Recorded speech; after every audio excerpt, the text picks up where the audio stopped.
Hello vinyl community, this is Randy. I saw a video a week or so ago, a few days ago, from Julius Jabbar called Good Vibes, and in that video, Sherv showed some records by vibraphonists. I thought, wow, what a great idea for a video. And he did a great video. He showed sort of the history of the vibraphone and how it actually works, and then he showed some records by some vibraphonists. So yeah, I thought it was great. So this video is really just a response to that. I am just going to show some records here that feature vibraphonists on them. So I'm just going to go through these records. I really won't say much about them at all. What we're listening to in the background right now is Milt Jackson, Reverencing Compassion. This is one that came out in 1993. I assume this is probably available on vinyl. I'm not sure though. I've never really looked for it on vinyl. So yeah, so I'm just going to go through these in sort of a chronological order, but I'm not sure about that. Yeah, so Sherv showed quite a few, so I'm going to not show any records that he showed. He showed some really interesting people that I wasn't even aware of, so I've added several artists to my want list. But the first one here is Red Norvo. This is the Red Norvo Trio. This is Jimmy Rainey on guitar and Red Mitchell on bass. So yeah, it's pretty much just straight ahead jazz, I think. Miles Davis, when he was in with Prestige, recorded with Milt Jackson. This is with a quintet and a sextet. So this is with Milt on vibes, Ray Bryant on piano, Arthur Taylor on drums, Percy Heath on bass, Jackie McLean on alto sax. So this came out in 1955. Yeah, this is just a standard. I'm not going to pull all these out. They're all usually just the basic labels, and I got quite a few records here. Miles did another one. It was actually, this was originally released on a 10-inch single, I think, a 78. It was called Miles Davis All Stars, and on that one, he just did the song Bags Groove, and then it had a flip side. Here, he's re-releasing that same song, but then he also releases another version of that song. So side one of this record is two versions of Bags Groove, and then the other side actually doesn't feature Milt. It has Sonny Rollins on it. So yeah, this is a great album. Tyree Glenn was a vibraphonist. He was also a trombone player. I've shown this record before, so I was surprised when I got this record to learn that he was both trombone and vibraphone. So yeah, 1955, I think, for that one. Here's what the label looks like on that one. Sort of a cool label. Bags and Train. So when John Coltrane was with Atlantic, I'm not sure if Milt Jackson was really with Atlantic or not, or if he just came for this record. But anyway, they recorded this record together. So Bags and Train. Other than that, it's kind of some jazz standards on it. So yeah, Bags and Train. Milt Jackson. I probably should, I guess, point out who Milt Jackson is. This is Wes Montgomery. Milt Jackson was with the Modern Jazz Quartet. It's probably what he is most well known for, but obviously he did a lot of work on his own outside of that group. So yeah, with Wes Montgomery, guitarist Wes Montgomery. Gary Burton came along in the early 60s, and yeah, so in the early 60s, so yeah, new vibe man in town. I think this is his first record. This is with the bass player Gene Chirico, and Joe Morello plays drums on this one. Joe Morello from the Dave Brubeck Quartet. Here's Gary in concert.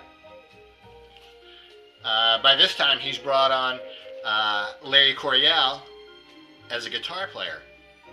So it's a live album. Sounds really good. Gary Burton did, he's done, I think, several albums with Chick Corea.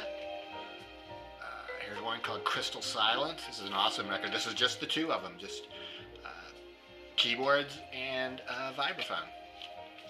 Excellent album. In the 70s, Gary went to work for Atlantic, and I've shown this record before too. This is a compilation of his, I guess, his best work from those Atlantic years. It's a 2-record set. Gary Burton Quartet. This is one that came out 3 or 4 years ago. 2012, actually, on Mack Avenue Records. This is Gary Burton Quartet.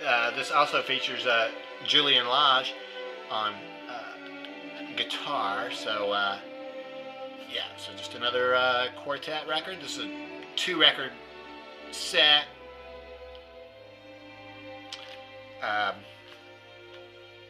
Yeah, Mack Avenue Records. There is actually a vibraphonist now named Warren Wolf, who I believe is on Mack Avenue Records, but it's all, you know, just CDs or digital. There's, as far as I can tell, there's no vinyl for Warren Wolf. But if you want to hear a new, current vibraphonist, Warren Wolf is great. I've been streaming some of his records, so I highly recommend him to you. Another vibraphonist from the 60s, Cal Jader. Sheriff told us some stuff about Cal, so I think Sheriff may have shown this record too. I'm not sure. But yeah, this is on Impulse, Solar Heat. Here is one on Verve. Maybe that was Verve. Actually, well, anyway, this is a reissue on Modern Harmonic. This is on Verve. This is called Warm Wave. Gatefold. Tells about that on the back. Several Shades of Jade. What that one looks like. Gatefold there.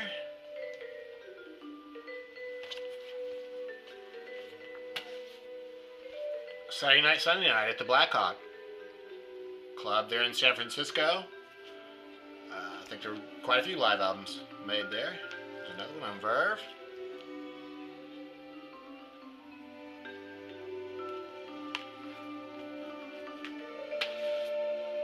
Here is Cal Jader and Stan Getz Sextet. I think maybe when they were playing they were just known as the Stan Getz Sextet. I'm not sure about that, but I think Stan Getz was already pretty well known by the time this was made. Well, Cal was probably just getting started, I think. This is a reissue. This is a... yeah, no, this is a standard black vinyl. Okay, Bobby Hutcherson. Also in the early 60s, came along and signed with Blue Note, so he worked on a lot of Blue Note records besides just the ones that he led. But here are some that he led. Actually, I got these, I think, order.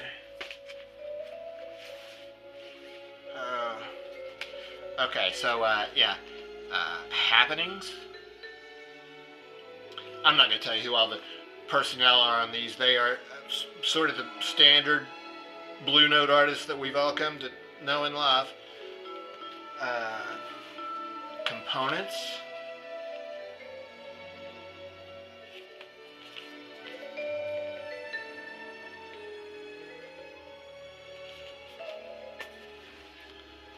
Dialogue. I think this was the first one. I meant to show this one first. I think I got them out of order there.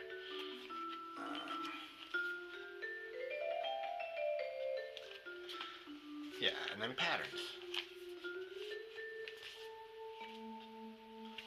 Okay. Bobby Hutcherson was also on this Eric Dolphy. I don't have the record. CD, Out to Lunch. Yeah, so Bobby played on that one. He is on this Joe Henderson record, Mode for Joe. Gratian Moncur, trombonist. Bobby Hutcherson's on this one too.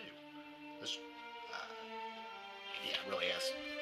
Well, another one of those Blue Note All-Star lineups. I mean, seems like they're all basically all-stars at this point. He played with Grant Green.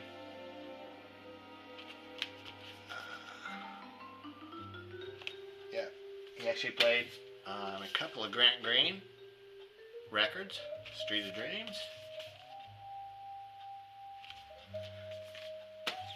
Here's a record called The Other Side of Around Midnight. This is a record that was made, they made this film in Paris, I think in the mid-'80s. I think it was based on a true story, and Dexter Gordon, I think, was in the movie. And this is not a soundtrack record. This are some songs that were made while these musicians were there in Paris. So you can see it's Ron Carter, Herbie Hancock, Billy Higgins, Freddie Hubbard, Bobby Hutcherson, Bobby McFerrin, John McLaughlin, Pierre Michelot, Polly Mickelborg, I don't know, Wayne Shorter. Some of these are Europeans, Mads Vinding, Cedar Walton, and Tony Williams.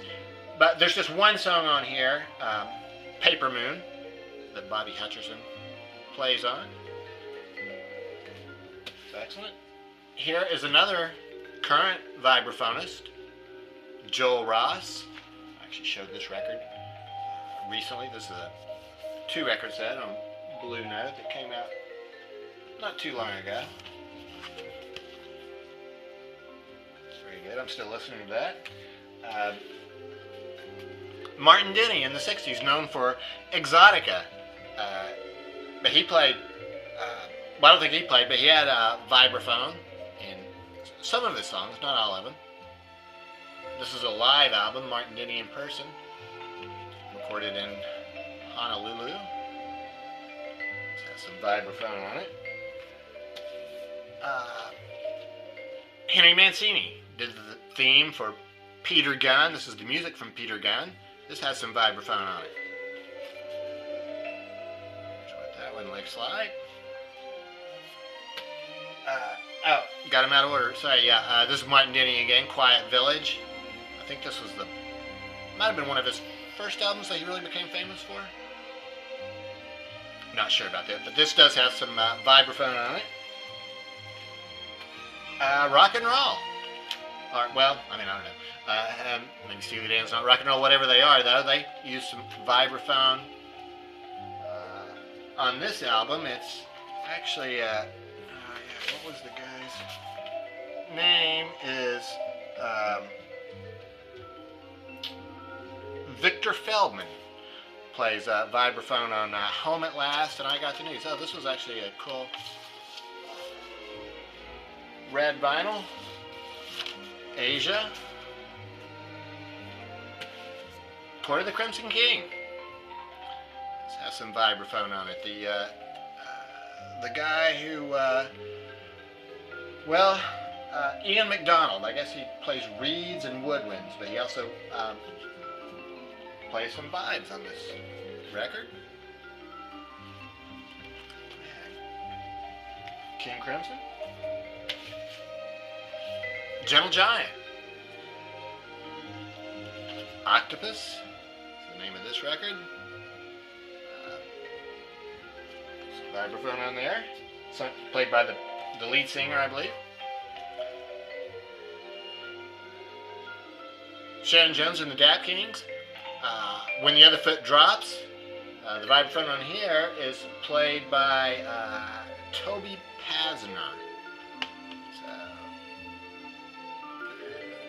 Sharon Jones. And the last one I'm going to show you is the most famous vibraphone in rock and roll. One of the most recognizable intros to any song I think, I can think of in rock and roll, and that's Under My Thumb. Brian Jones playing the vibraphone on that. So, yeah, so that's it. That's just a quick review of some records featuring vibraphone. So, response to Julius Jabbar. So, thanks very much for coming up with the idea, Julius. Your video was great. I'm going to put a link to his video down below. I highly recommend checking that one out. Has a lot of, like I say, history of the vibraphone and how it actually works. And he also shows some really interesting artists in there. Not maybe not as well known as the ones that I just showed. So, yeah, let me know what you think about vibraphone. How you feel about the tone of the vibraphone. Oh, I wanted to mention also there was a video by Michael Fremer. I will try to find that one and put a link down there too, where he talks about Gary Burton box set that came out, and he just talks about the vibraphone and what a wonderful sound it makes and why he likes it so much. And I agree, I think, with everything he says. So I'll put that link up there too. So thanks very much for watching. Have a great day.